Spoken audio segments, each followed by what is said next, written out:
各位靓仔靓女，大家好，欢迎收睇教粉文史一粉丝里景啊！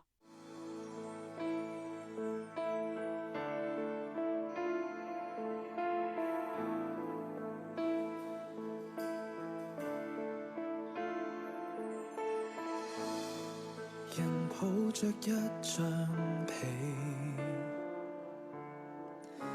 在記憶面內想起你，枕頭從前舒適感太完美，躺了大半天，差點記不起。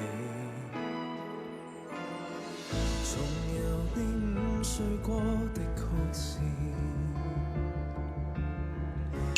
未見感情復甦過幾次，纖維承受過的仍沒法立時改變，竟然淋漓盡致為你失眠。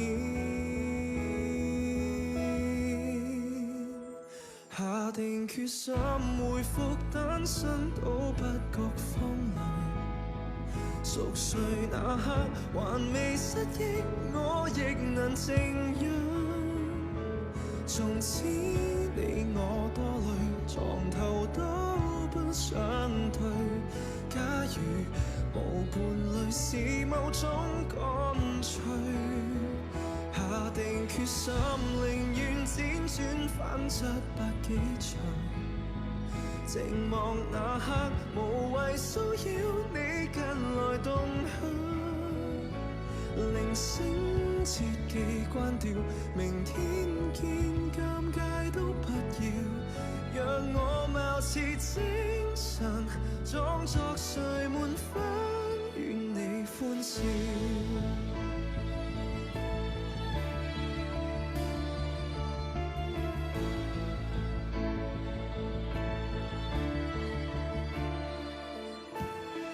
誰人已替代我都不介意，自我催眠大方都可以，交還全屬你的房間，闊落半邊是空置，和凌亂發洩入眠幾次，下定決心回復單身都不覺荒涼，熟睡那刻還未失憶，我亦能靜養。從此你我多累，床頭都不想退，狀態就算極空虛，至少贏得了獨居。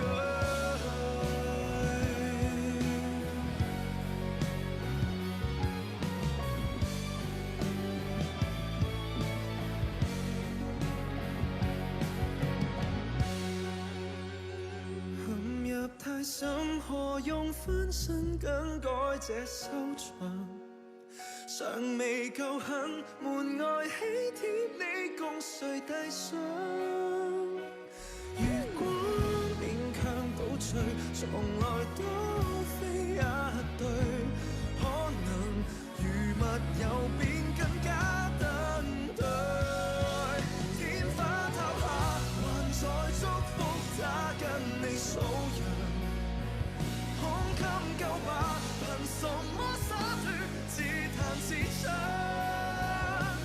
鈴聲切記關掉，明天見也最好不要，就當淚腺失調，早滲入記憶，你怪不了。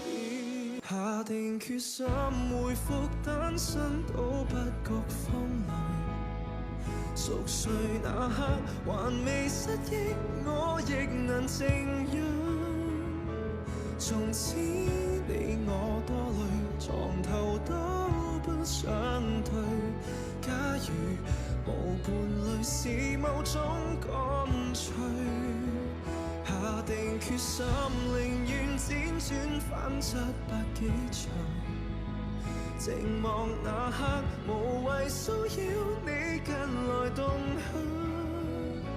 鈴聲切記關掉，明天見尷尬都不要，讓我貌似精神，裝作睡滿分，願你歡笑。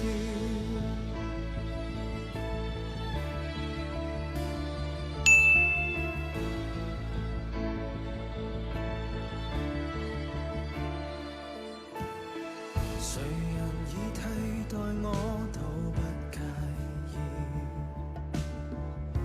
自我催眠大方都可以，交還全屬你的房間，闊落半邊是空廁和凌亂發絲，入眠幾次。